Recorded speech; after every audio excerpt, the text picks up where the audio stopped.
चांदो की कसम सां मुझा भाग ॾिस। अॼु सुबुह ही तुझे बारे में सोचां पियो। इहो ही सोचां पियो त कहिड़े तरीक़े सां तोसां मिलां, पर तूं त राह वेंदे मिली वई। छा का धमकी वग़ैरह ॾियण लाइ मिलण चाहियो पिया? ॾिस चांदो, ही फिल्मी विलन 24 कलाक तीअं न हूंदा आहिनि। उनजे बावजूद मां त हिकु नेक दिल इंसाफ़ पसंद वॾेरे जो पुटु आहियां। खान बहादुर जी नेक दिली ऐं इंसाफ़ ताज़ो असां ज़ीनत जे मामले में ॾिसी चुका आहियूं। उन करे इन क़िस्म जी नेक दिली, शराफ़त ऐं इंसाफ़ पसंदी का ॾाढा ॾिनल आहियूं। ॾिस चांदो की तोखे हाणे छा जो डपु ऐं टिॿ आहे? तूं का आम छोकिरी तो रही आहीं। तूं त हवेली जी थियण वारी नूंहुं आहीं। ही ज़मीनूं, ही ओताकूं, नौकर चाकर, हारी नारी, ही सब कुछ तुझे हथ में अचणो आहे। राज कंदी हवेलियुनि में राज। माफ़ कजो, ये सब शयूं तहां जहिड़े माण्हुनि लाइ त क़ाबिले फ़ख्र थी सघनि थियूं, पर मां पंहिंजी मौजूदा हैसियत मां बिल्कुलु मुतमईन ऐं ख़ुशि आहियां। ॾिस मोहन, ॾिस समझाइस, हरू भाग के पई थी पुठी ॾे।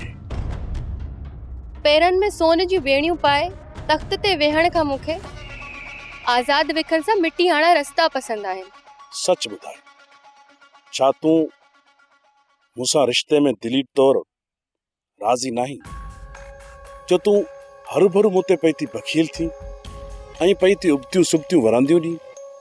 रुखसार बेगम मूंखां धोखे सां हा करायो हुयो, सो मां तव्हांखां रिक्वेस्ट थी कयां, महिरबानी करे मूंसां शादी जो ख़्याल पंहिंजे दिल मां कढे छॾो। चांडोकी ही तूं छा पई थी चवी? चरी थी वई आहीं तूं? हाणे इहो नामुमकिन आहे। हिन दुनिया में नामुमकिन नाले का शइ न थींदी आहे। असल मसलो नियत जो आहे। तव्हां पंहिंजी नियत सही कयो त इहा ॻाल्हि मुमकिन थी पवंदी।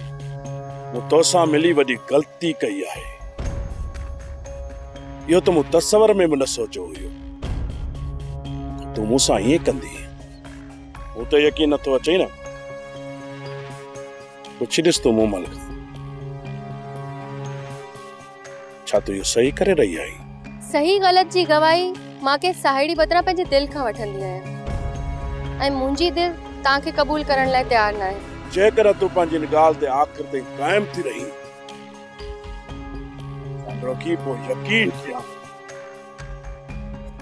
वॾी तबाही ईंदी।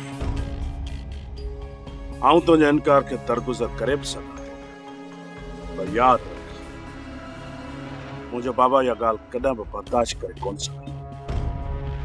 छो त लॼ छॾण त मामूली ॻाल्हि न आहे। ॾिठो वेंदो।